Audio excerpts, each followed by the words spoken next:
Welcome to Monday Night Politics Meet the Candidates, presented by the Dallas Examiner. I'm Molly Finch Belt, publisher of the Dallas Examiner.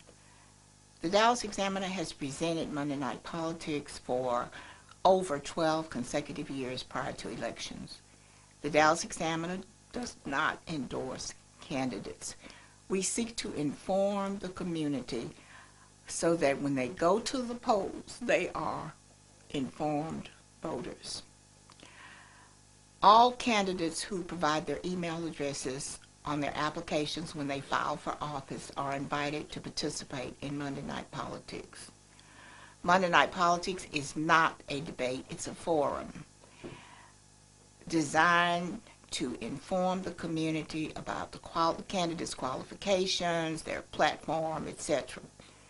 We could not present Monday Night Politics without our sponsors, who are nonprofit organizations, and they do not endorse either. In addition to Monday Night Politics, our website, www.dallasexaminer.com, has a section for voter education. Here you'll find current information about voting. Visit www.dallasexaminer.com. I would be remiss if I didn't mention two people who have worked with Monday Night Politics Meet the Candidates behind the scenes for over 12 years. The first person is Robin Jimenez, Vice President of Production and Editorial at the Dallas Examiner. The other person is Christy Thomas, Monday Night Politics Advisory Committee. We are happy tonight to have as our moderator Charles O'Neill. Charles is president of the Texas Association of African American Chambers of Commerce, and he was the first editor for the Dallas Examiner when the newspaper was founded by my father in 1986. Thank you for attending the forum tonight. Good evening and welcome to this edition of Monday Night Politics, brought to you by the Dallas Examiner. Tonight we have an action-packed agenda as usual. We have races from the State House, State District 100 and District 113. I want you to know that we also had scheduled for tonight and got interrupted by some scheduling conflicts for the Attorney General's race for the state of Texas. We're working to work on a date that we can reschedule that very, very, very critical race. But also want you to know that tonight we're up on several platforms across the cyberspace, Facebook, YouTube, and one other one that I know of. But if you have questions, you can forward those questions to us, and we'll direct those to the candidates as well. So tonight we have with us Mr. Daniel Davis Clayton, who is a candidate for District 100 here in the state representative, and also Mr. Vinton Jones, who are both here with us tonight. So we'll jump right in, if you don't mind, and Mr. Jones, you already have the mic, and you can pass it. We'll open with 2 minutes for an opening statement, and pass the mic to Mr. Clayton, and he can go for that. Okay.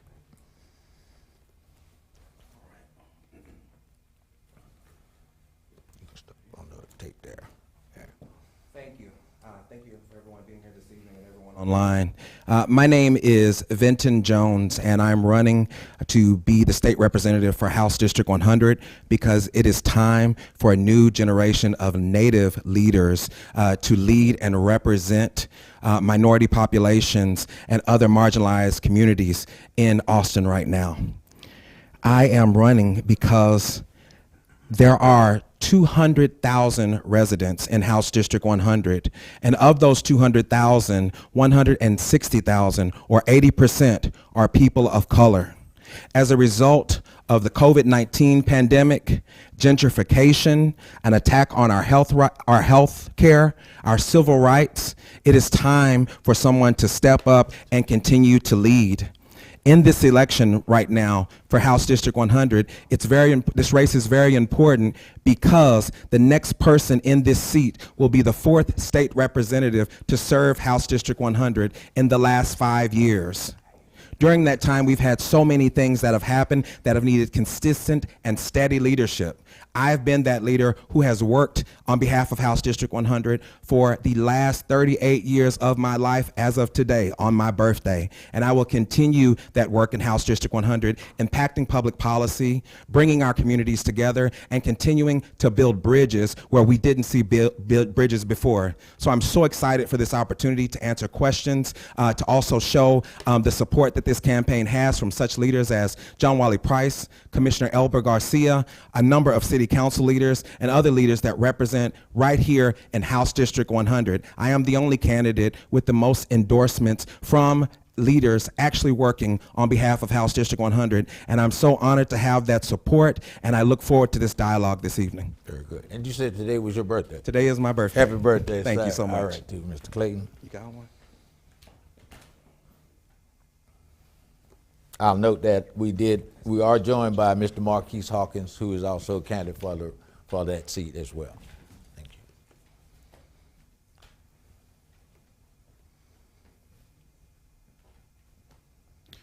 Hello, my name is Daniel Davis Clayton, and I want to tell you a little bit about my story.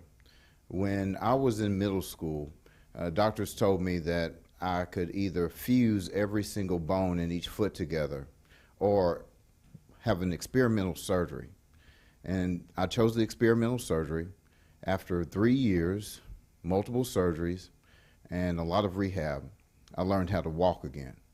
I kept walking in my neighborhood of Buckner Terrace, where I was a 10-year homeowner and the precinct chair. I kept walking in Pleasant Grove, where just a few months ago I preached my first sermon. I kept walking in South Dallas, where I moved, and I've been living for the past 7 years, and I was pulled over by state troopers, just like all the other residents in that community. And I ended up working with the state troopers to stop over-policing, and also working with the local police officers to maintain safe streets. I kept walking. I walked in West Dallas, knocking on doors for affordable health care, where after 2 years, I was responsible, me and my team, for over 400,000 North Texans signing up for the Affordable Care Act, many getting health care for the first time. And I kept walking until I reached the state capitol, where I worked for 7 years for State Senator Royce West and for 5 years for Representative Tony Rose, working on bills like the maternal mortality bill, where we were able to get women health care coverage and extend it from 2 months to 6 months just this year. And also we worked to get enough money for a new state hospital, mental health, here in Dallas that will be built in the next 3 years. Now I'm running. I'm running to expand Medicare. I'm running to stop the pipeline to prison. I'm running to fix the grid. I'm running to end, and I'm going to say this, I'm running to end cash bail in Texas. And so I look forward to talking to y'all tonight.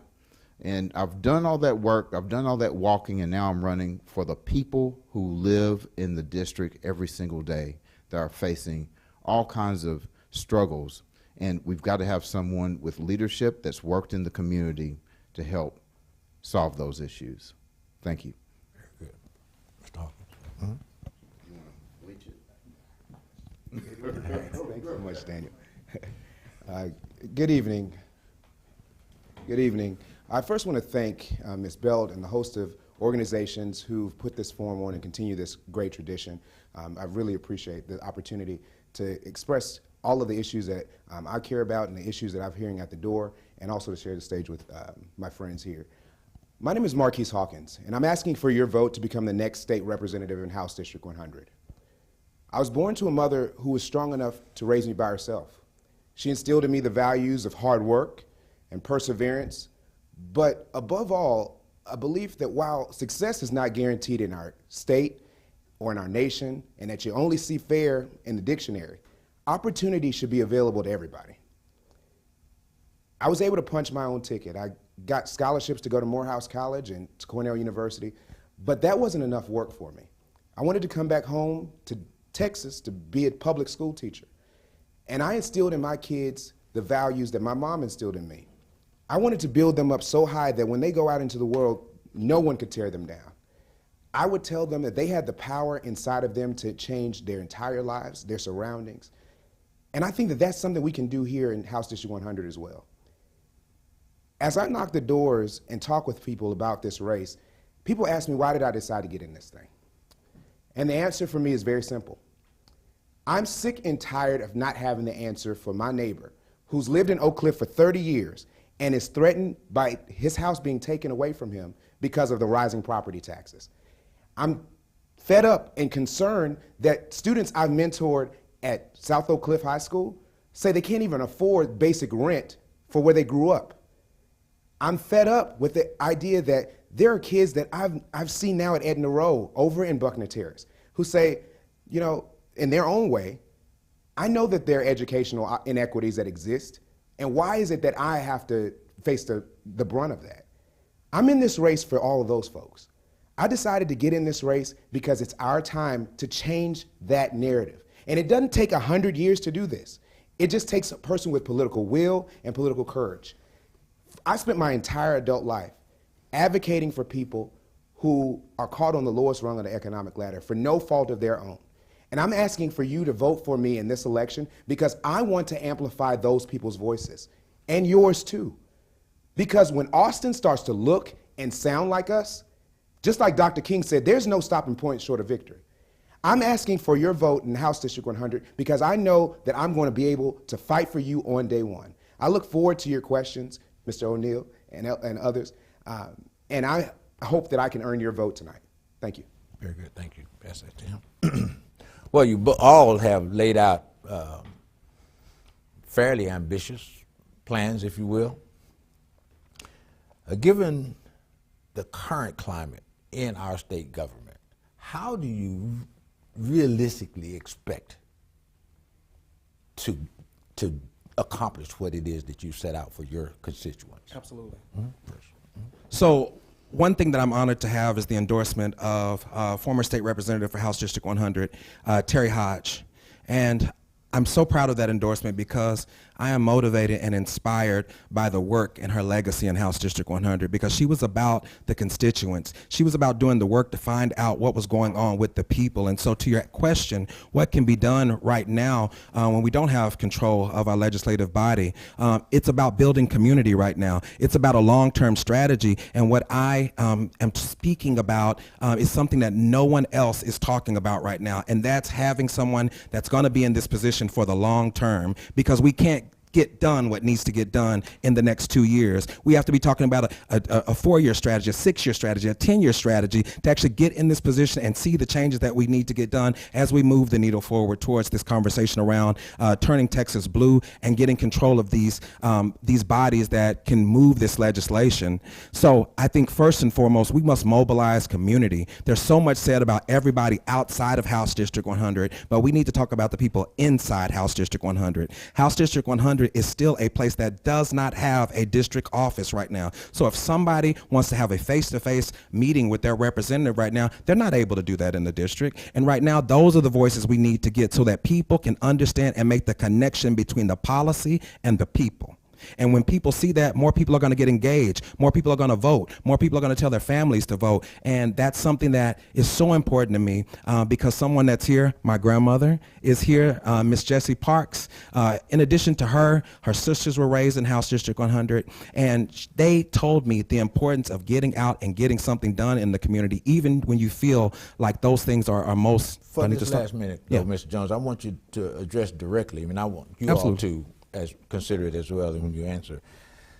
Given the virulent opposition to concerns of black people in our current legislature, how do you imagine to get that done? I understand that we got to have a long-term strategy, Absolutely, and intermediate strategy, but right now, these issues are absolutely. before us. But what's the most important thing right now is that we are mobilizing our voices right now. When we talk about black people, we are not talking to black folks about those issues. And so to my point, it may sound simple, but that work is not being done in a place like House District 100. So first and foremost, our mobilization of our community. Next, our mobilization of our leadership, making sure that we're talking to each other. And that's why these endorsements were so important, because they represent former and current city council council members, our constables, our state representatives, former and those actually not current state representative, but those who have served in these positions, and those are going to be the leaders that we need to be to bring together to talk about these issues, because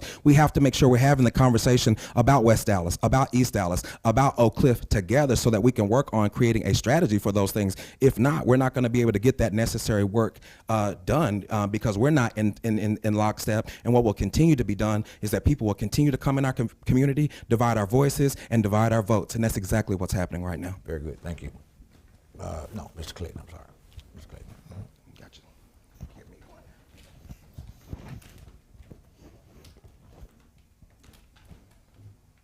Okay. So we're talking about someone who can get the work done. Just this last legislative session, I worked on House Bill 133, which was the maternal mortality bill. Now, last session it was killed by the Republican Senate because it is essentially a Medicaid expansion bill, and so anything that looks like Medicaid expansion they killed. We were able to get that bill passed during the worst legislative session in the past 30 years for Democrats. We were able to get that bill passed. Why? Because we crossed the lines, we talked to our neighbors across the lines, and we knew that that people wanted to kill the bill, but it was important to highlight the lives of the women who were dying unnecessarily. 90% of all women who die within the first year of giving childbirth die unnecessarily because they don't have health insurance. And so we were able to extend health insurance and expand Medicaid in this narrow sliver from 60 days to 6 months. And we were able to get it done in the worst legislative session. We were also able to appropriate over $1 billion of the state budget, including getting the money for a state mental health hospital right here in Dallas County. It's the first time we've had one, to the tune of $345 million. That is work that I've done. That's work that I've done in some of the worst environments that, like we were talking about. And so all you have to do is look towards my history and the work that I've done. And I think that's the reason that just today, our campaign announced that we have over 100 endorsements across District 100, including State Senator Royce West, House Democratic Caucus Chair, State Representative Chris Turner, State Representative Joe Deschantel, and State Representative Terry Meza, including a host of folks who are local leaders. Thank you so much. Very good. Hawkins. Yeah, so just so I'm clear, the question was, what will we do to ensure that we get an agenda passed, particularly for the African American community in Dallas? For your constituents For in my District constituency. 100, yes, sir. Yeah, I'll tell you what I've already done. So professionally, I work in 14 state legislatures with a dynamic group of people who come from all different political parties in all areas of the country, from Montana all the way to Ohio.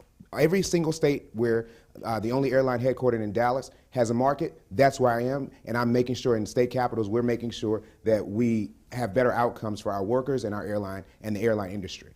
What I've done in all of those state legislatures, and if you know anything about the middle part of the country, it doesn't look too particularly blue. It's really red. In some of those states, we have to work with Democrats and Republicans to get things done. What I've been able to do in a state that's seemingly very, very deep red is get one attribute of what's a part of the Green New Deal passed in a state that everybody thinks is just a Republican state. An aspect where both Democrats and Republicans said, wait a minute, this happens to be in our best interest, and maybe we should actually consider this and look, instead of talking past each other, talk about how we can actually solve something for people for a change. One thing that I think in the next session that we can actually do something about is property taxes. That knows no political party. The issues of property taxes that I talked about in my opening are the same issues are happening in the collar counties around each one of our big cities. Republican legislators in all of those counties around Dallas, around Houston, around Austin, San Antonio, El Paso, they're also facing rising property taxes. And their Republican constituency is saying, you all better go to Austin and do something about this for us. what I'll do is work with folks across the aisle to make sure we get things actually done for people when we know that we can agree. I'm not going to compromise my values, though. My values are very simple. We have to always make sure we have people-centric public policy and making sure that we always are keeping people at the forefront of any kind of decisions that we're making. And so, as I said, for example, one thing that I'm going to do, I propose, is a circuit breaker. A circuit breaker is something for property taxes, where your property tax right now is completely aligned to how old you are. That's sort of an old way of thinking. Almost 25 states in the country don't align it that way anymore. We're one of the states that continues to.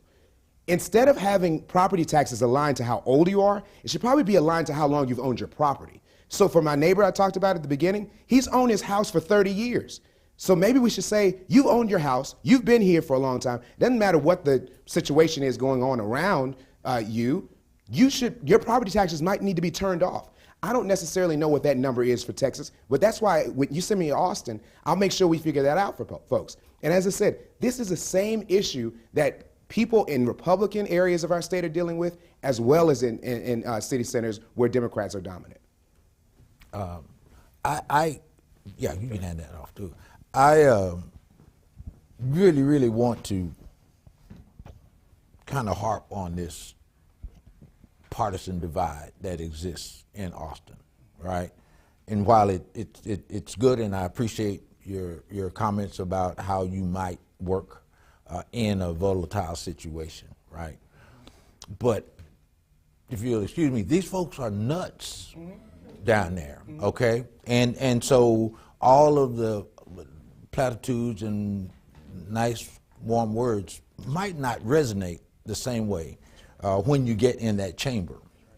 Just about 2 weeks ago, Governor Abbott sent a letter to every agency head imploring them, directing them to not accept federal funds. In fact, he went further to say that if in fact they thought that it benefited their agency to go after federal funds, that they should send their application to him for his approval. And if he decided it was good, he would forward it on, because federal funds have too many strings on them. But it's our money. He's directing his state government to withhold or not pursue our tax dollars coming back to our state, right?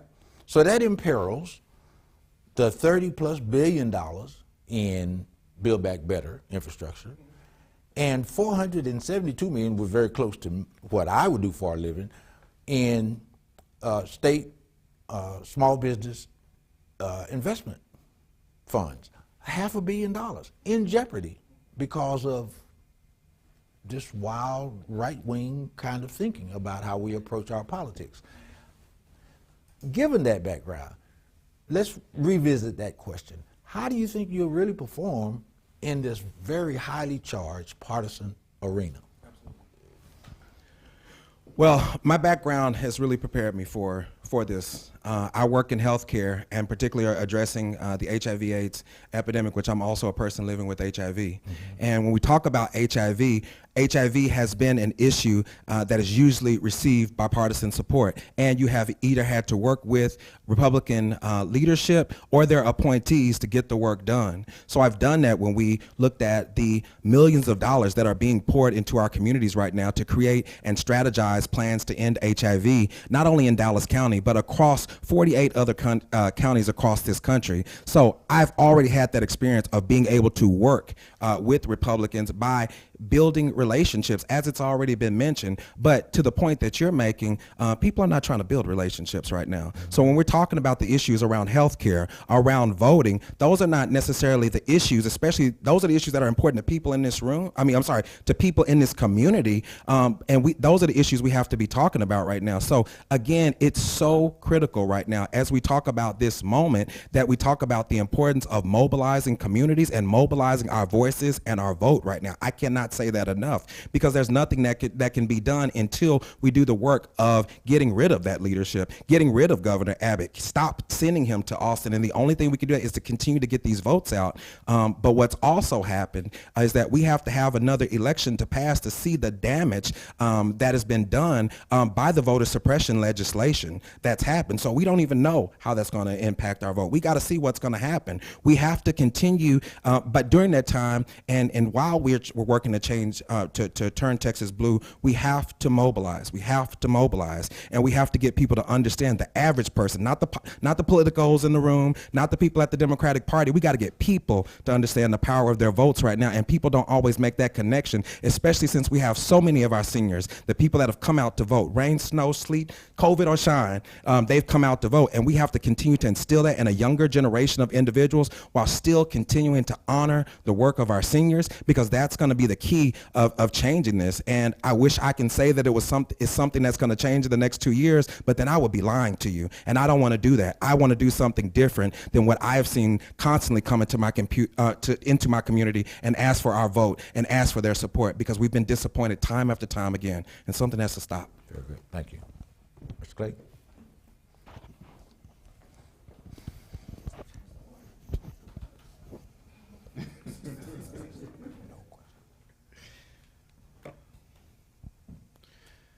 So we talked about Greg Abbott not wanting state agencies to accept federal dollars because of federal regulations.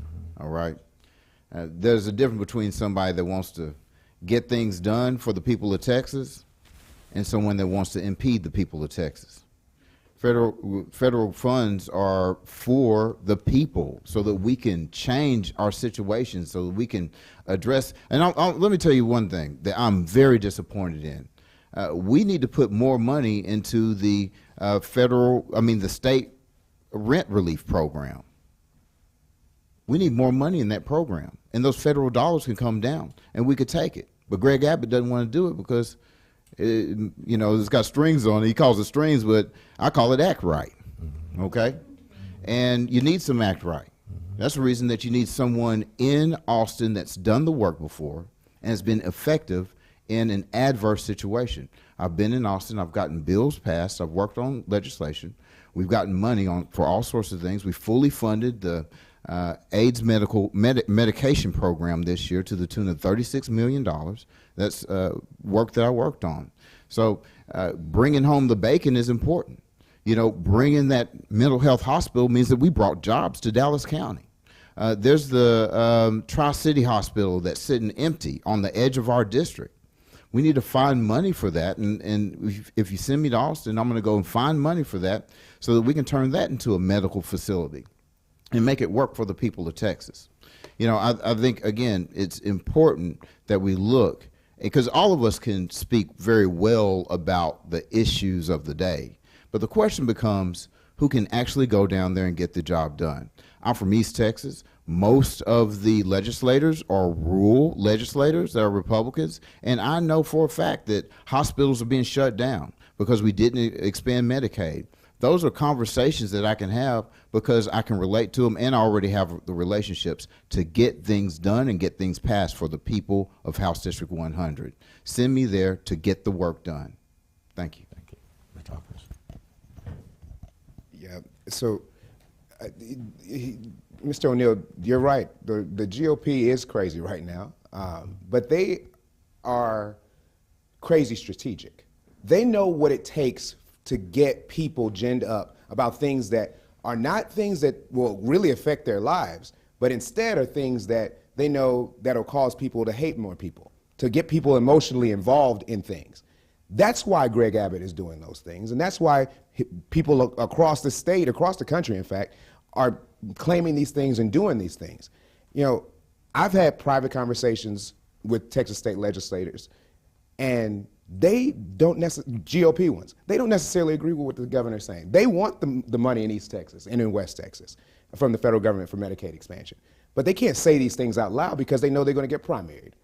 They know that they can't say those things out loud because they know that those are going to be unpopular opinions in a Republican Party that is so entrenched and so divisive. What I think would probably need to happen is that we have to stop talking past each other and also have authentic conversations about things that we can actually agree on. There are 2 Republican legislators who are pretty popular who told me in private conversations that if I get to Austin, one of the aspects of the voter rights bill that was gutted, that they absolutely disagree with, was having to do with online registration.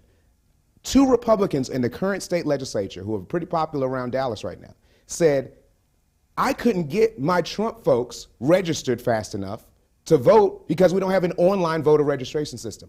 And these are younger Republicans. And they're saying the establishment Republicans are the people ginning up all this stuff. We want online voter registration. That will help us get more Trump voters. This is the thing. They seem to be more strategic now, but I firmly believe the Democrats are smarter. Democrats are smarter in that if you give us that vehicle, we're going to engage more voters. We're going to have more young people registered to vote easily. We're going to have more people engaged in the political process. That's how I think that we get past this. We'll stay there, and we'll start going in reverse order now. So this question is, we've heard a couple of times about energizing constituents, making them more engaged or getting them to be more engaged. Tell us how your candidacy is going to propel that kind of civic engagement. We know that even in state races, folk can go to Austin with 2,000 votes. You know, that's really crazy in a district with 200,000 citizens. You know, it doesn't make sense. I do get to spend some time in the Capitol during legislative sessions, and there are no black folk walking the halls. And that's how the pressure is applied. How is your candidacy going to energize a constituency that has, to this point, not been reflected in Austin? Yeah. So I think I'll spend most of my 2 minutes talking about the people that I'm most impacting across District 100, and those are the high school students across our district. So for the last this is not something I've done just because I'm running for office. This is something I've done for the last 5 or now technically 6 years. It's 2022. I've tried my best to register every single student at both at South Oak Cliff High School, Roosevelt High School, and Pinkston High School. Not only because it's state law, but I also want them to be engaged. So for the last about 5 years, I've tried to make sure that I engaged each one of those students and told them what upcoming elections are happening, what priorities they should probably be thinking about as people entering the workforce or entering college, and tried to make sure that we even organized kids around issues. We did a letter writing campaign in the last legislative session, and we were able to send off several letters about the issues around trans sports. These issues, trans folks in sports, you know, this issue, I think that we oftentimes neglect the youngest folks in our society who are probably the most energetic and most like gung-ho and go-getter about trying to make change in their environments. And so for me, I'm going to really rely on the youngest people that I've decided to register and get involved. For me, that's where all the passion lies. And for me, I think that that's where the results also lie. Okay, very good. Mr. Clayton.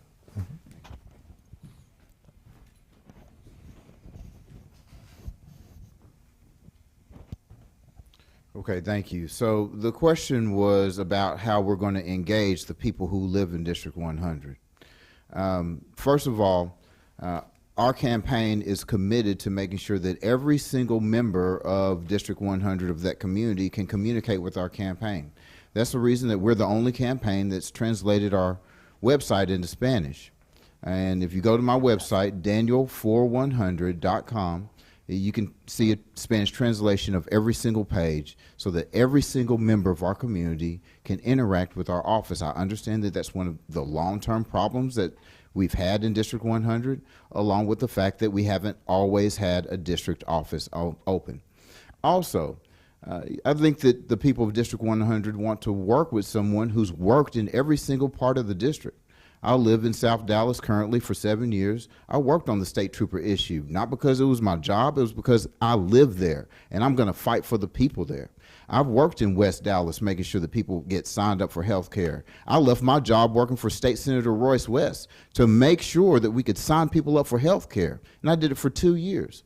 I've worked in East Dallas. I'm a board member of the Ferguson Road Initiative. We just put in a new park on Holland Road. Please go out and visit it. That's in the district. I've been working in this district in every corner of this district with the people who live here. I just visited with Miss Betty Frank over in South Dallas. I've been knowing her for 13 years. We just had a conversation about the fact that she met me when my son was 3 years old, and he's 16 now. People are coming to our house every single day, knocking on her door, calling her, offering her cash money for her home. And the people that are selling they're flipping those homes and selling them for $200,000. That's the reason that I have a plan to freeze taxes for areas that are being gentrified. If we can freeze taxes for people who are veterans, for their widows, for the disabled, for people over 65, we can freeze taxes in neighborhoods that are being gentrified. I work on these issues because I live in the district, and the people of the district are important to me. Very good. Could you repeat the question one more time? How will your candidacy propel or energize Okay. constituents? And so I can tell you how it's already energized the constituents. I stand before you today as the only candidate that has not run for office before in House District 100 multiple times. And when I say that, that is no disrespect to anyone that's running for office. It's about the need to be able to get in and make a win for communities right now. And what's exciting, what excites people about that is that I'm actually born and raised in this community. And so not only have I worked as a business owner, I've worked as a realtor, I've worked for my grandmother, to do these things. I have been and I've seen I have been a part of a legacy of generations that have been raised in House District 100, in Oak Cliff, in West Dallas, in East Dallas. I have been a part of winning campaigns that have actually ran and won positions in House District 100. We talk about services, but where are these services happening? Where are these partnerships happening? They're not happening in House District 100, because if that was the case, I wouldn't be here today, because I am sick and tired of getting these promises about what you plan to do in House District 100, and the race is over and you disappear until it's time to run again. There are people that are sick and tired of being lied to about what they plan to do, and talk about what you plan and not actually making action. So with that, when we talk about excitement for this campaign, there is a need for people, homegrown people. We talk about being able to go and come back into our communities. I'm proud to say I went to Washington, D.C. and spent 10 years working on federal public policy. I've worked in the state of Texas working to address public policy impacting our healthcare, and have focused on that issue. And so in my last 30 seconds, I want to share something that my grandmother has told me, and I hope she doesn't laugh too loud. She's always told me that when I want something or when something is needed, you got to focus, you got to say your prayers, and you got to get somewhere and sit down.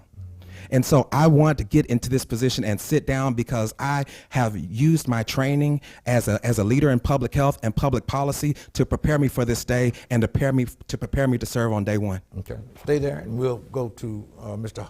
Hawkins next. Given what you just said, what is the one glaring, I'm not saying failure of past representatives, but the one glaring need the community that has not been addressed, and what will be your priority once elected? As I ended with, stability. That has been the thing that is missing. I started this conversation with saying whoever is elected will be the 4th representative for House District 100 in 5 years. When this seat turns over every 2 years, we've had 5 people. So stability, however simplistic it may sound, is needed in a place like House District 100, where black and brown communities are being displaced out of their homes. When we talk about in Oak Cliff, you see people having to move further and further south just to be able to make ends meet right now. So those are the things that we need. We need someone who is going to actually open a district office, who is interested in serving as state representative for House District 100, not just being an elected official. Because one thing that is unique about this, and actually the only person who's actually been an elected official, is actually not here. So we all are showing you our work that we have been able to do. But what I want to show you that's different and what's exciting about this race is that in my community, I'm fighting on behalf of my community. I'm fighting on behalf of a community that my grandmother fought for. I'm fighting for a community that hasn't had a voice and a chance in this conversation because so many outsiders, whether we talk about someone moving into a community or we talk about Republicans, so many outsiders come in and continue to take without pouring into communities. And like I said, I would not be here if people did not pour into me, if my family did not pour into me. And as a first generation college graduate, if mentors did not pour into me, if other leaders did not pour into me. And so with that, I think it's still so critical that we have this conversation right now about the mobilization of community, the mobilization of leadership, and then the mobilization and action around the message that we need to communicate as far as what do people want who are from here, who live here, and continue to grow and thrive and build families here. What do they need? And that's what we need to take to Austin. And that's what I'm proposing to do. Very good. Mr. Hawkins, the one glaring thing that has not been accomplished, and what will you do in your most priority? Yep, so I think that the most glaring thing is a district office. I think that we need to establish a district office that's bilingual, accessible to everybody across District 100. But along with that, Mr. O'Neill, is that I knock doors every single day. And one of the people that I talked to said that they had no intention of voting. He wasn't on my list. He was just a person who was fixing a car on one of the streets that I was walking on. He was fixing a car, and he said he has never voted in an election since he turned 18, and he's 26 years old now. He has no reason for which to vote. The glaring reason why we have abysmal voter participation, actually the worst voter participation of any city in the United States of America. 6% of people turn out and vote in Dallas. That's abysmal, and it's something that we should be like up in arms about why we're not engaging more people. That young man said, I have no reason to vote for you. I'm not going to vote in this election. I sat and talked to him against the better judgment of probably my campaign team for an hour, insisting that there's a reason why he needs to get involved. He went to Skyline and said he got a CTE credit or CET certification, and he was trying his best to get all kinds of access to things, and all kinds of roadblocks were in his way. That's where government and people in elected office are supposed to step in and do something for this young man. At the end of that conversation, he's one of those people that I took the other day. I took about over 50 applications for new voter registrations to the county office, and he's going to vote for me on March the 1st. These are the people that we absolutely need to start engaging. People need to see us visible, and they need to see government show up in their lives because they have no reason for which to participate. Mr. Clayton.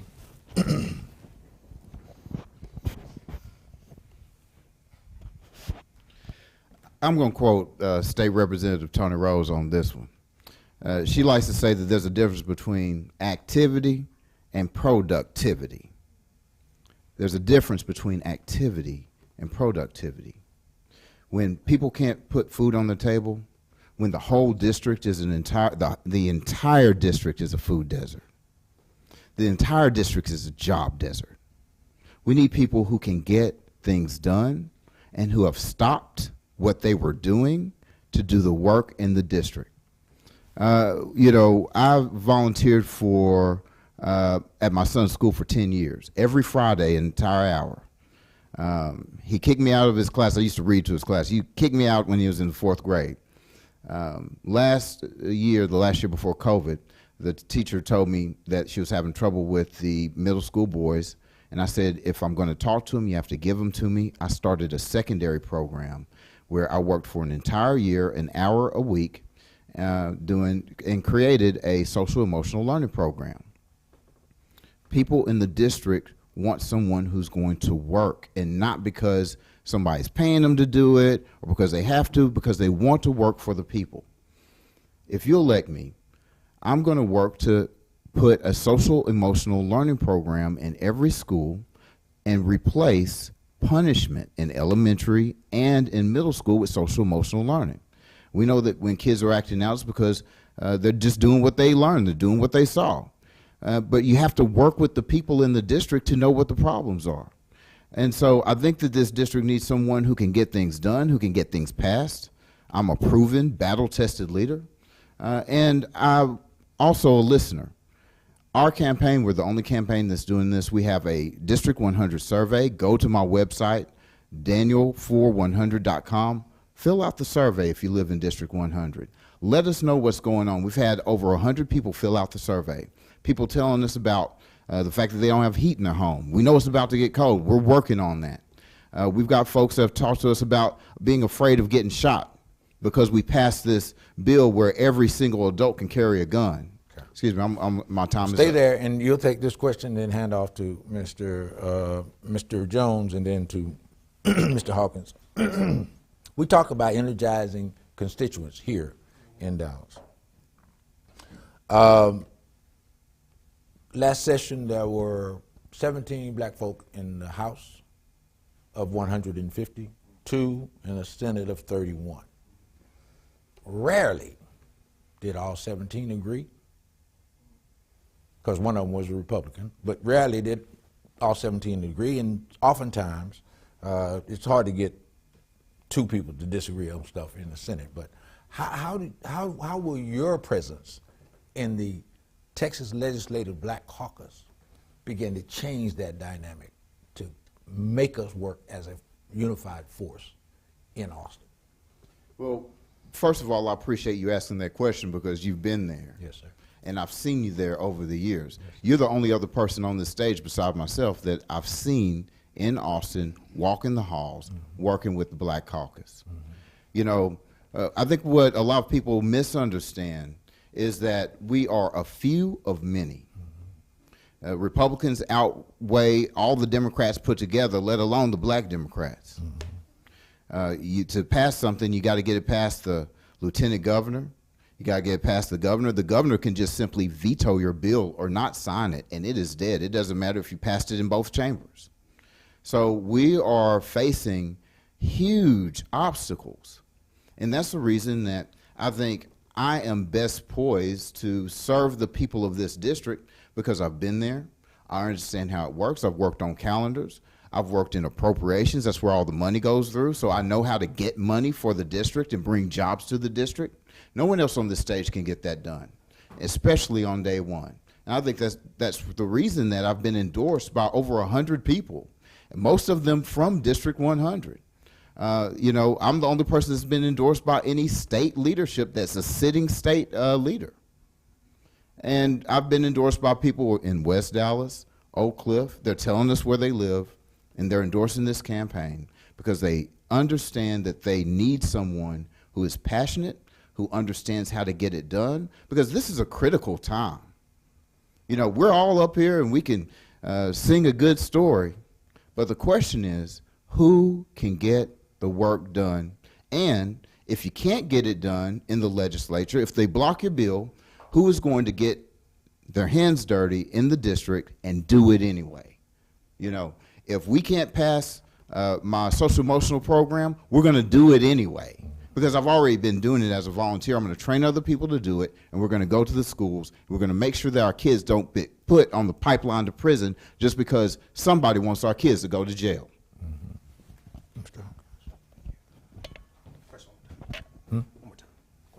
How will your presence in the Texas Legislative Black Caucus be the unifying force that we need? Absolutely. Well, I think it's very important that we have a state representative that's going to work with other Democratic leaders to build bridges. We need someone who's going to go in and going to work with those other leaders. We need someone who's going to be building those relationships, and also not only with the legislative body, but also, again, with the community and the people who are actually here, the elected officials that are actually here, to make sure that we are in tune with the issues that are going on. Because when people look at these maps, they don't see 100 and 114. They see Oak Cliff. They see West Dallas. They see East Dallas. They want and they need people who are going to get along with each other. And that's not always meaning you're going to get along on every issue, but that means something as simple as picking up the phone and calling people. And one thing that I can say as a constituent that has seen the people working in Austin is that that's not always happening. One side doesn't know what the other hand is doing, and that's something that has to stop. And so what I will do as a freshman state representative is build critical relationships with more senior leaders, some that are here tonight, and other leaders that have seen the work and continue to see and can also have value from fresh blood and fresh ideals that can come in and help our communities right now. Because what has to be most important is not how many endorsements that we can get or how much we can promise people. It's about delivering for people, and that can happen in so many different ways. And back to one of your previous questions about how to do that, what's unique about Dallas is that Dallas is under Democratic leadership. And so when we talk about those leaders, those city council people, those constables, those state representatives who continue to serve in the community, those are the people that we need to be working with, because they're going to mobilize the voices of the people and have a representation that's bigger than yourself. What's so critical about this race is that it's not about who's going to win this race. It's about, do you honor the conversation that this work must be and cannot move forward unless it's bigger than the person that's standing right here. It's about the community, and it's about serving them. And diversity just can't be helping Black and Latino communities. We have to do both, but there's diversity within the Black community. There's economic diversity that we have to talk about, and that's what I want to do. All right. Yeah, so you didn't see me in Austin because it was from the onset that you might not have seen me rather in Austin, because from the onset, it was clear that people were going to choose politics over people, and we couldn't get anything done. So we went to other states where people were actually willing to work together and say, well, look, we can actually solve issues for people. And also, I would mention that, instead of being in Austin most of that time, I was actually here in Dallas. So what you're going to actually hear about very shortly is that I was working with local leaders to establish a flight school that's going to open at Pinkston High School as an extension that are trained Southwest Airlines pilots that are going to be able to have a pipeline over to Southwest Airlines, because we're going to have a pilot shortage in the next 20 years. So when you talk about getting work done, you don't have to be in elected office to get any work done. All you have to do is actually have the interest and the motivation to actually get stuff done on the ground for people. And so when people in Austin were arguing about politics over all kinds of things, voting rights bills and everything else, I was actually trying to get CTE things done for our kids in West Dallas so that they have opportunities after college. A good paying job where pilots make almost $400,000 a year at most airlines. And so that's what I was doing instead of arguing in Austin. Instead, I also was meeting with other legislators and getting better ideas that we can bring back home to Texas, like a circuit breaker, like environmental regulations that Republican and Democrats believe in and pass in other states that we can actually do here. And so that's where that's my presence in the Black Caucus was the question. I'm a listener. I have all intentions to go to Austin and listen. I want to be an observer and sit back and listen. And then at a point when I know that my contributions will be greatest impactful, I know that I'll make sure that I can bring people's ideas, that whether they're divergent or not, bring those ideas together into one to make sure we have solutions for people. Very good. Stay right there, and we've reached that point in our program. Thank you for your spirited conversation so far. 2-minute closing statement, right? And you'll go to Mr. Clayton first and end with Mr. Jones. Perfect. Okay. 2 minutes. You start with you and then to him. Perfect. Again, I want to thank Ms. Belden, also you, Mr. O'Neill, for this forum, and also my friends on the stage. So I'll close with this. I think we have a fighter right now in the House District 100 seat, and that person has decided to leave the ring to pursue other opportunities. I'm asking you to tap me in. Tap me in to be that fighter for you, because I've already done it all my adult life. And my name doesn't need to appear in lights. I don't need all the likes on Facebook. I do the work because it matters for the people who the work is done for. That's why I'm in this thing. I want to make sure we have better outcomes for people across House District 100, and that's why I'm in this race. If you're voting for Mr. Jones because of his policy bona fides, I'll submit to you I have that. As the first Black editor of the Cornell Policy Review, and then I continued that policy strength all the way up to last year, where I helped my current a school board trustee, pass a new policy at Dallas ISD for executive directors, or how you select an executive director. If you're voting for Mr. Clayton because of his legislative background, I submit that while I don't have as long of a track record as him, I do have as deep experiences as him, making sure we get good bills passed and kill bad ones across legislatures across this entire country. If you're going to vote for Ms. Crenshaw because of her grassroots nature, I'm submitting to you that that's me. I'm the unique person who has all three of the key attributes of all of the folks who are in this race. I'm asking for you to vote for me because I am prepared on day one to be that advocate for you in Austin, and to, as I said at the top of this, to advocate for the muted voices of our entire district. That's why I'm in this race, and that's why I'm asking you to vote for Marquise Hawkins on March the 1st. Hawkins for Texas 100 is our website. I've got a video up there and our issues on there, and I would love to talk with you more about anything, and just drop me a message on there, but I'm hoping that I can earn your vote tonight. Thank you. Thank you. Mr. Clayton?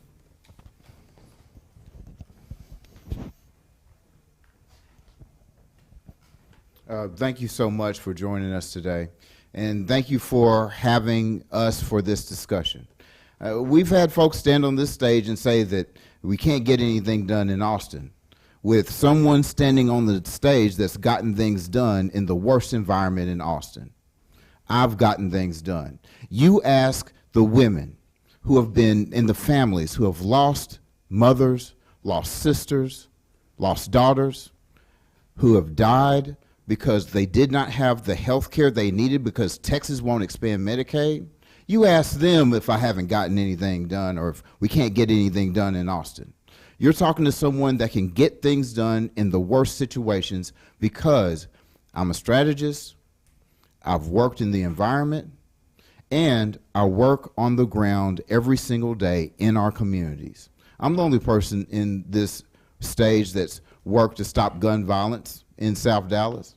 I'm the only person on this stage that's signed folks up for health care, many times for the first time in their life, for health care for them and their family. I'm the only person on this stage that started a social emotional learning program for kids. Why? Because it was necessary. Because it was necessary. It's necessary that we have someone in House District 100 that can get the job done. It's okay to talk about theories. It's okay to talk about what's happening in other states. We need someone who knows what's happening in Texas. We need someone who knows what's happening on the ground in our communities. We need someone who's willing to put together a survey to ask those questions and to take that information and then to act on it. I'm a person that has acted on it all my life. I'm not up here for being in the lights. I'm up here to do the work, and I've always been there to do the work. Please, again, that's the reason that there's been over 100 people, most of them in District 100, that have endorsed my campaign. Please go to my website, daniel4100.com. Please fill out the survey so that we know what's going on in your household, in your community, and we can take those issues to Austin. Thank you so much. Mm-hmm. Okay. Grandmama, I'm quoting you again. Charity starts at home.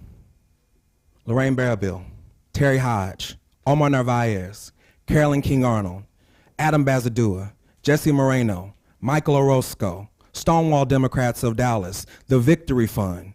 These are all leaders in House District 100 that have put their names on this campaign. A lot of people can say a lot of things, but say their names of the people that are here doing the work. And like I said, if the work was being done in a way, there would even be a conversation about me being on this stage running for this office, because my background is in public health.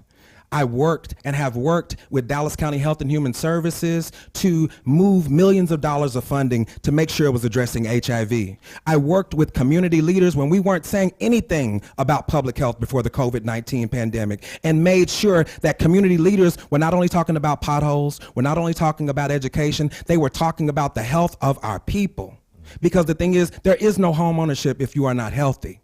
There is no safe schools if people can't go to school without becoming sick. And so these issues, when we talk about healthcare, they intersect with each and every issue that I am coming to the table to address. Our healthcare, our infrastructure, our right to vote, and our right to resources that are owed to us, whether we talk about that's supposed to be coming down the federal pipeline, the state pipeline, or even just local resources. There is a blockage in that pipeline for black and brown people right now. And we have to unclog that blockage. And I am asking you today for your support to be able to go to Austin to get that work done and give me a chance, someone who is from this community and has no other desire but to serve the people who raised me and who made me possible so that I can do that for another generation. So again, I ask for your support. Please visit my website at www.vinton4100.com. You can visit me on Facebook because that's important right now because we are social distancing right now and we can't have a full room full of people like we usually do. So we have to use social media to connect with people right now. Use that to connect with the constituencies so you can continue to hear about those issues, and in whatever leadership capacity that you do, take action and make things happen. Thank you. Very good. Thank you so much to the 3 of the 4 candidates, Democratic candidates for District 100, Mr. Daniel Davis Clayton, Mr. Vincent C. Jones, and Mr. Marquise Hawkins. Thank you so much for your participation tonight. Thank you. We'll be back with you shortly with candidates for State Representative District 113. Thank you.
welcome to Monday Night Politics, the forum presented to you by the Dallas Examiner newspaper for now the last dozen years all of a sudden. Here to enlighten you on and make you aware, familiar with candidates running tonight's session for State Representative District 113. Tonight we have with us the incumbent, Retta Andrews Bowers. Good evening, ma'am, and her challenger, Uduak Nkanga. Yes. Correct? Uduak. Yes, sir. Uduak Nkanga. Thank you so much for your being here tonight. We'll start off. Representative Bowers, we had a conversation earlier with candidates for District 100. And I was trying to, none of them serve in the legislature, and I was trying to get them to get some sense of the volatility, if you will, of the current legislature with the governor and the lieutenant governor and the antics that they're put through. So give us some sense in your opening statement, if you will, of just what that thing is down there in Austin. Thank you. Thank you. Thank you, Mr. O'Neill, and thank you, Molly Belt. I'm in the Dallas Examiner. I am State Representative Retta Andrews Bowers. I currently represent House District 113, and I'm seeking a third term. And I am thankful for the question that you asked, because down in the House chamber, it is very volatile and aggressive. And you are simply trying your best to represent your district and your community in a situation that is highly intense. People are not working together as well as we used to.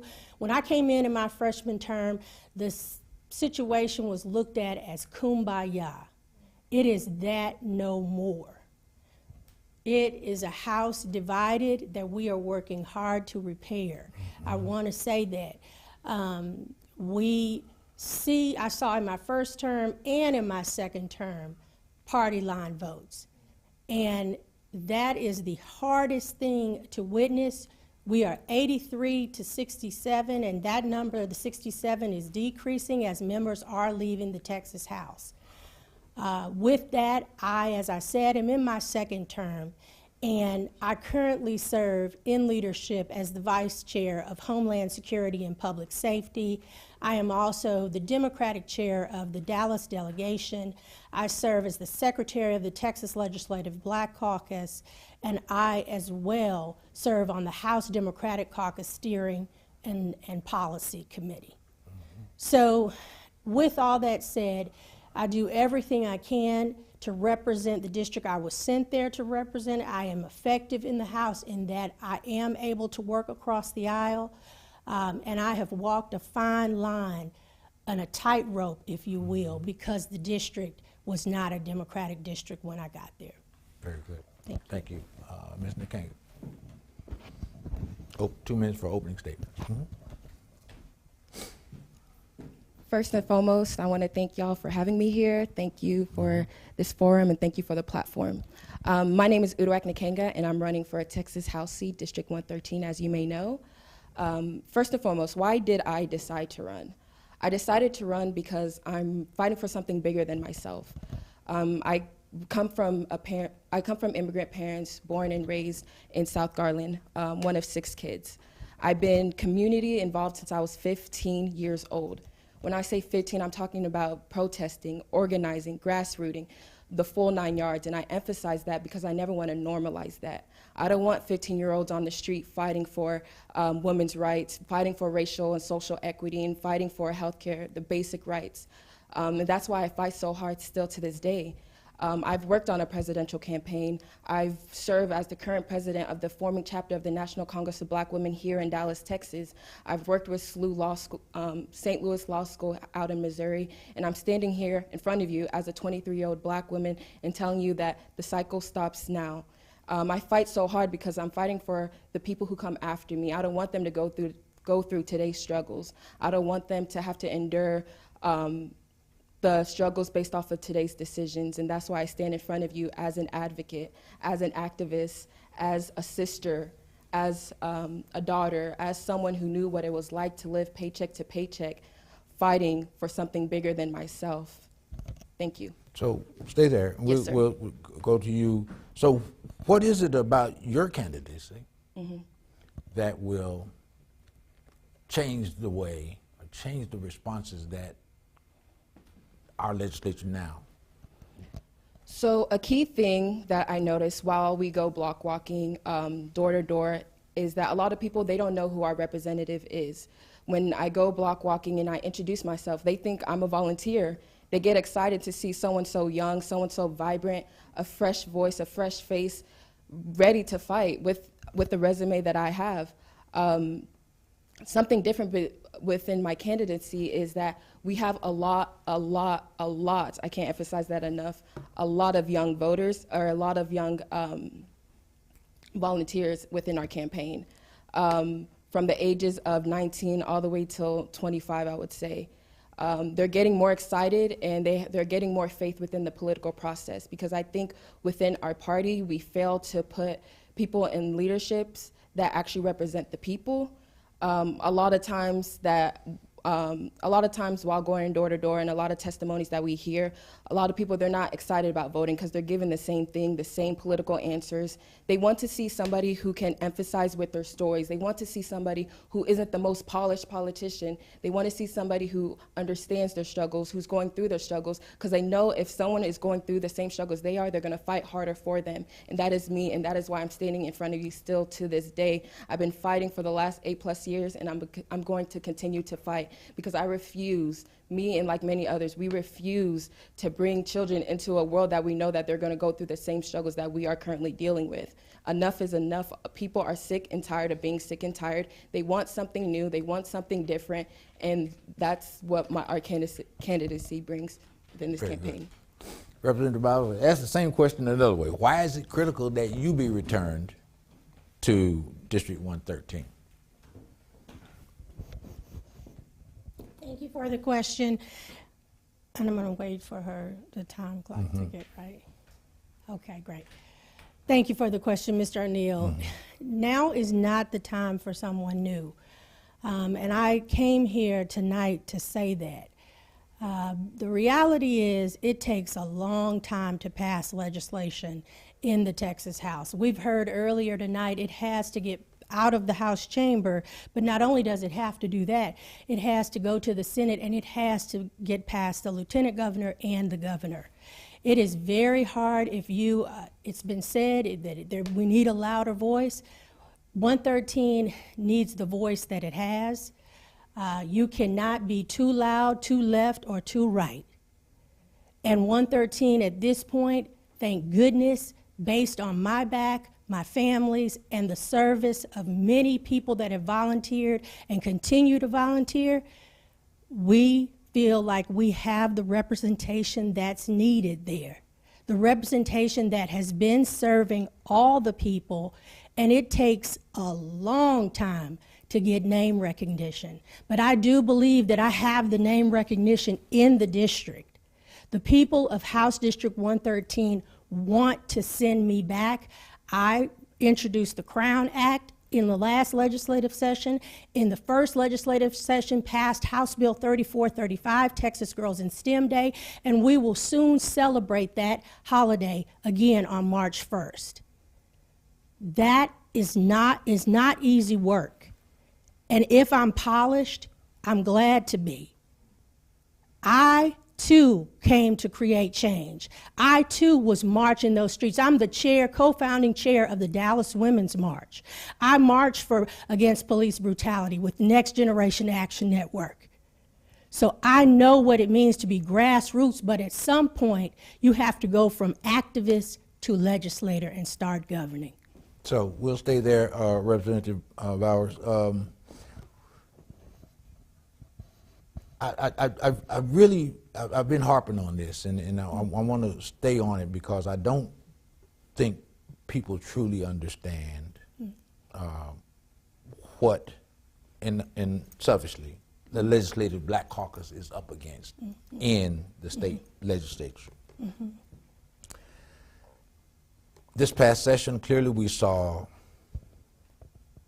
voter suppression. We saw inattention to health care delivery, inattention to education funding adequately.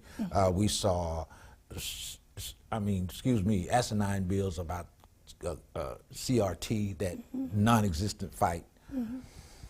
And through it all, you have to somehow manage to pass or enact legislation that makes sense for your constituents. Yes.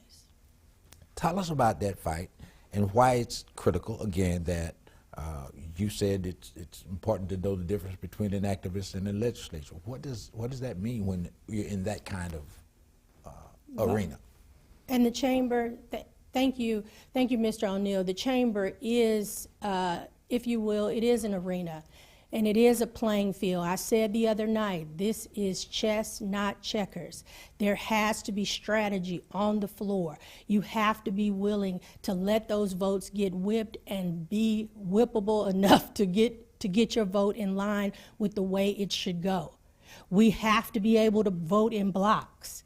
But as we know, we had to use the only tool left in the tool chest and tool shed, and that was to walk off the floor. I was one of the first members to walk off the floor, proud of that and ready to go to DC and get on that plane and fight for voting rights, to stand up for our freedom to vote. Spent 40 days away from my family, and I was proud to do it, and I would do it again.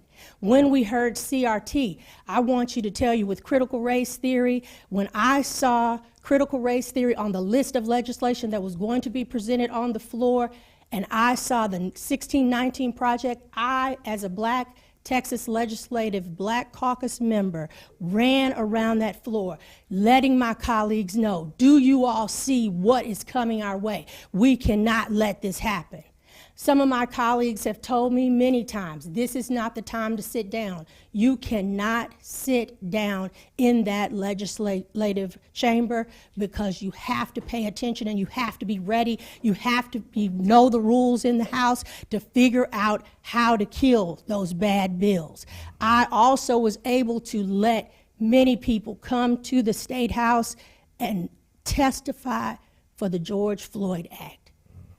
It was not easy to hear that type of testimony, but I knew those voices needed to be heard. So glad that I was the vice chair of Homeland Security and Public Safety. Before that, I had done a law enforcement listening series that led up to that work. Very good. Mm-hmm. Ms. Nkanga, given that what we just heard about what that situation, why is it that energy that you talked about is the important element that we need right now? Okay, perfect.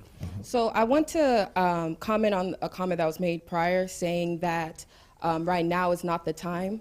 That brings me back to the MLK quote when he says there's no delay in progress.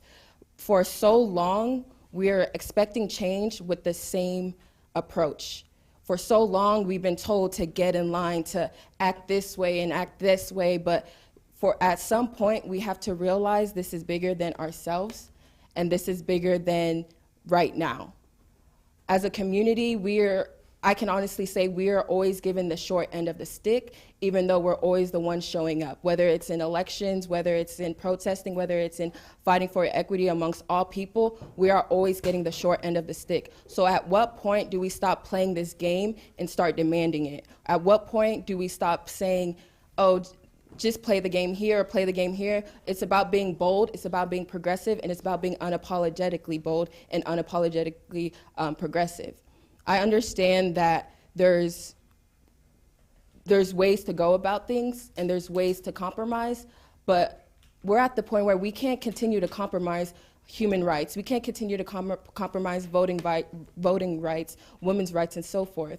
It's about being bold and unapologetically bold, and that's just how my approach of things, and that's what I stand on still to this day, and that's what's gotten me this far still to this day.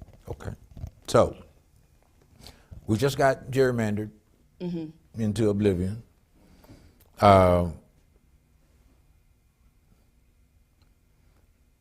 So,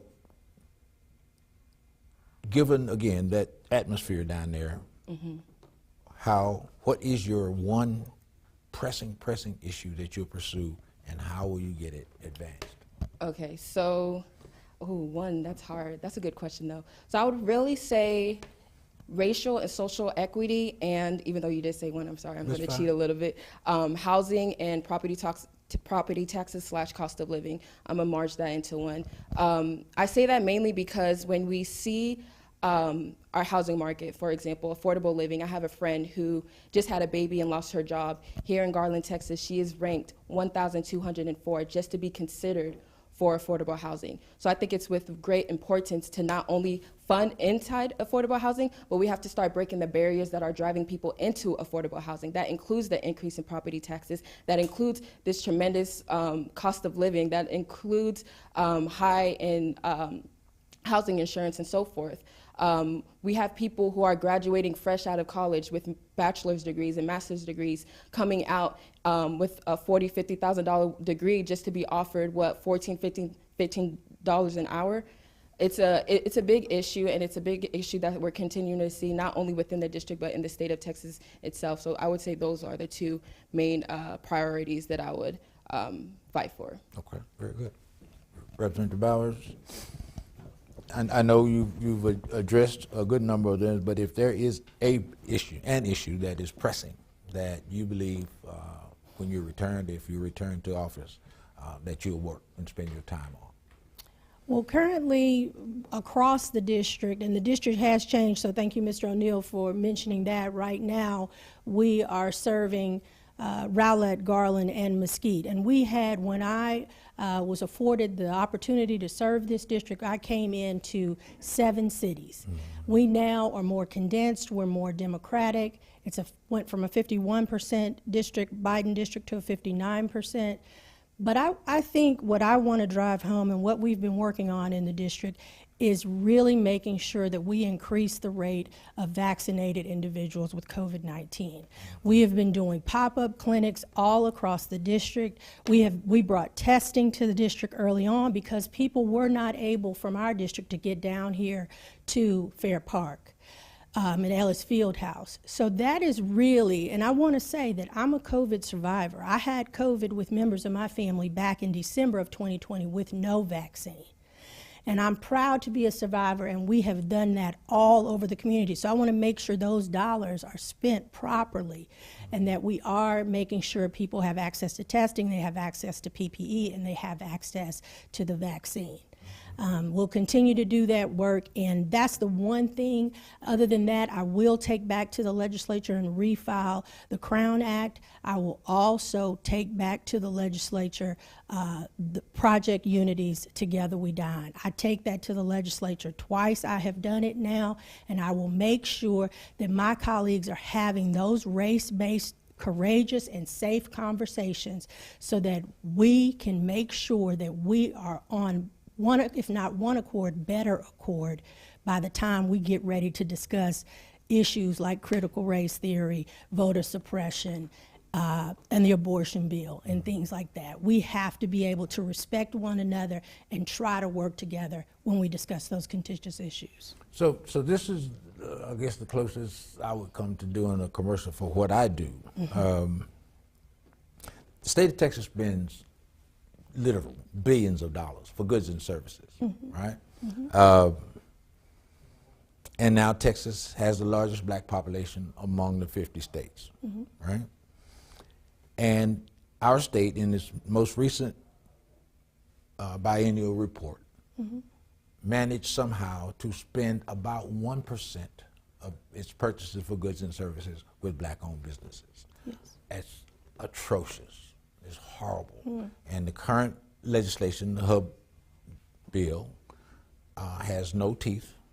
So how do we begin to get, I don't say parity, equity, how do we just get it to be fair, given the current environment? That's a really difficult task, Mr. O'Neill, but we have to work hard at making sure we are unveiling those disparities and make sure that the inequity is clear and apparent. When we were in the legislature last session, prior to going back, I wrote a letter to make sure that the governor knew, sent it to the governor's office, that there are disparities, whether it's in healthcare, education, and jobs, and it's certainly minority business owners in our community, and we have to make sure that is unveiled, that is clear to the population, and that we are doing everything we can when we get those bids to make sure that we're up to par and up to scale, whether it's with contracts and consultants, so that those jobs go to our community. We have to fight for ourselves. There's nobody that's going to do it but us, and we have to stand up and be sure that we make ourselves known. We've known that the inequity was there, but we have to make it clear to a community that is trying to turn a blind eye to it. And it takes working together as a Black caucus.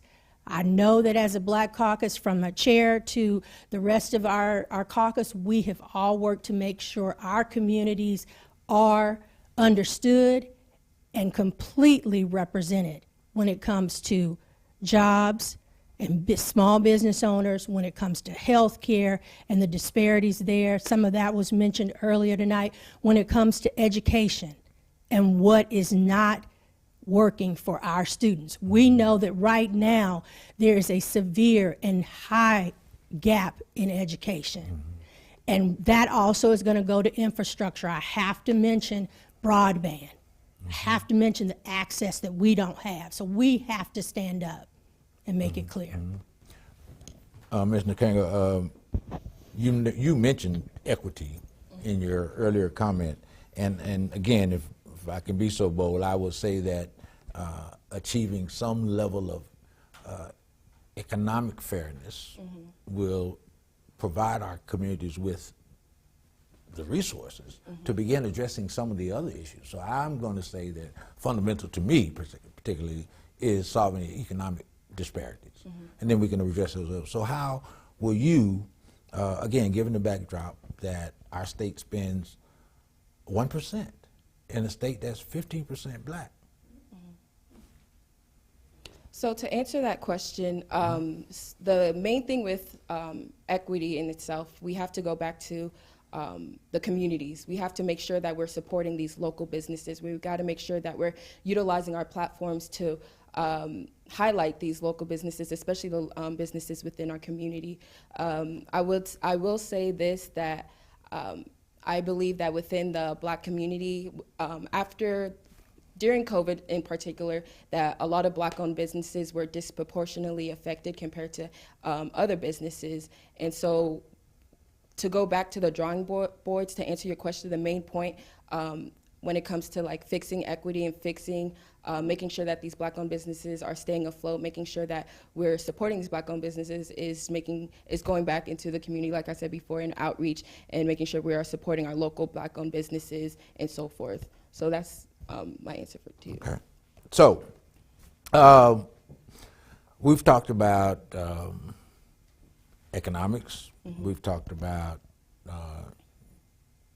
redistricting, kind of brushed up against it, educational disparities, healthcare disparities. But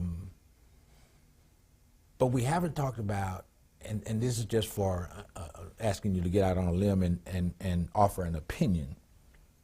We have an attorney general and a governor who brag about the number of times they've sued the federal government. Yeah. And lose, wasting taxpayer money for talking points or for points with their base. How do we again, these are folks that you're going to have to interact with. Yeah. Talk to us about how you'll make some sense of the madness in Austin. Okay, so the main thing is our approach. One thing about the GOP, they are far from dumb. They're very, very, very intelligent. They're very, very strategic. Something that we lack within the Democratic Party is not only failure to hold each other accountable, but there's a division, whether we like to acknowledge it or not. We have people who are progressives. We have people who are just like, hey, we've seen so much, done so much, let's just go in there and let's just change our approach. And then we have people who are more of like the moderates. They're more, we have to play it fair, we have to play it by the game, we have to make sure we do A, B, and C. I think coming together as a Democratic Party on a common agenda will be the first point for real change. I do believe that our approach and things do need to change. If we want different results, we can't continue to go about it by the same way. If what we have been doing hasn't been working, then why not go about it in a different way? So our approach to things and the way that we basically approach the GOP within our issues and policies that we're trying to stand forth is the main thing that I will say can honestly change and alter our current ways. Okay. Thank you. No problem. Well, Rep, you've been in that salt mine, so to speak. How do we fight that? Well, I think the real way that we fight that is making sure we protect our gains and we get more Democrats down there. Because as we were in last session, we're 83 to 67, very hard, volatile, unbalanced situation to be in. You cannot make things work just by being loud or going in and saying you want to make change. You have to, I applaud the people that have been on this stage before me that said they will come in and be quiet and observe. In my first session, I had to be quiet, I had to observe, I had to learn how things are done in the State House to achieve the things that I did. Proud day, as I said, when House Bill 3435 was made law. And for ever and a day, it will always be a holiday and always be celebrated in the state of Texas when I'm long gone. There's no way that I could have come back and in a second term risen to leadership and been appointed as vice chair. I also serve on the House Committee on Natural Resources, and Local and Consent Calendars, which is another power committee. Second time to serve on Local and Consent Calendars. That is a committee that makes sure bills are passed to impact the people at home. Partly why I asked for that committee again. I proudly serve House District 113. I'm committed to the people in the district, and I will certainly go back and continue to do what I have. And I will continue to learn. I can't say that I know it all.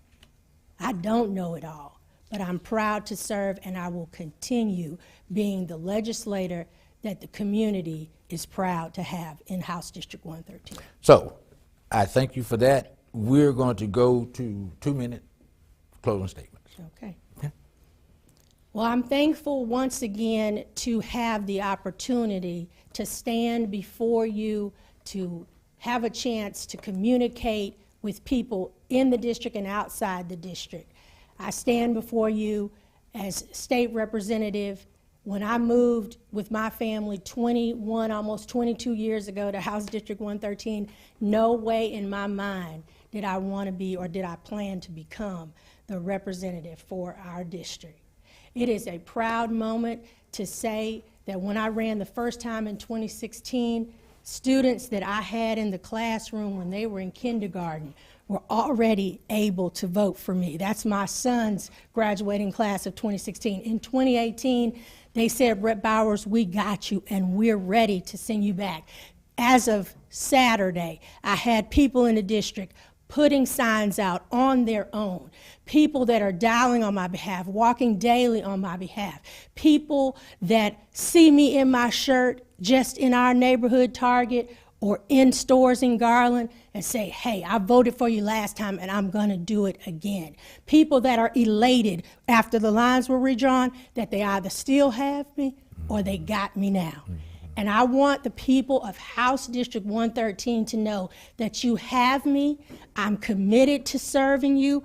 I will continue serving to the best of my ability. It is a job that I do every day for the constituents of House District 113. There's not one day that I awaken and do not awaken with them on my mind, nor do I take them down to Austin with them on my mind. And so I applaud anyone that challenges me. I thank you for the challenge, but I believe the constituency of House District 113 is happy and ready to send me back to the Texas House of Representatives for a third term. Thank you. Thank you, Ms. Nakanga.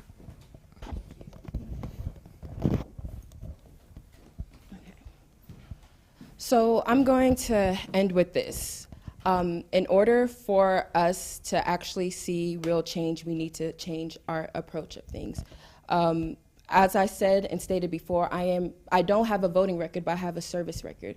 I've been in the community for 8+ years. I know what it's like. I'm living in there still to this day as a working class resident in South Garland. I'm hearing the stories that my neighbors are going through. I'm hearing the stories that people within the district are going through. It is more about being placed in a position that you can emphasize with the people and their stories and their struggles.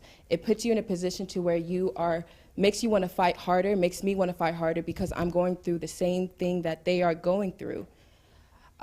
Since the beginning, I've said, as I said earlier before, I'm not polished. I'm not the best speaker. I may not have all the right answers, but I have the work ethic. I have the heart. I have the drive. And I have the motivation each and every day to continue to fight for something bigger than myself. So many people in my age group, still to this day, they don't even want to bring kids into this world because it's gotten so bad. They know that they're going to go through the same struggles that they're going through.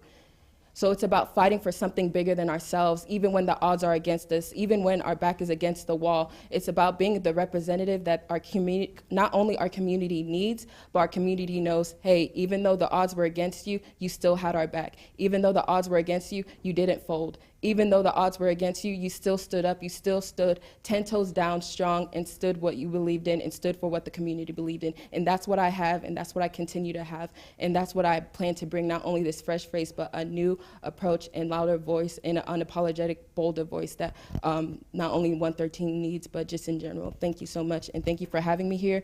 And if you want more information, please visit uduakfortexas.com. God bless. Thank you so much. The challenger, Uduak Nakanga, thank you so much. Incumbent Representative Retta Andrews Bowers, thank you so much for your attendance tonight.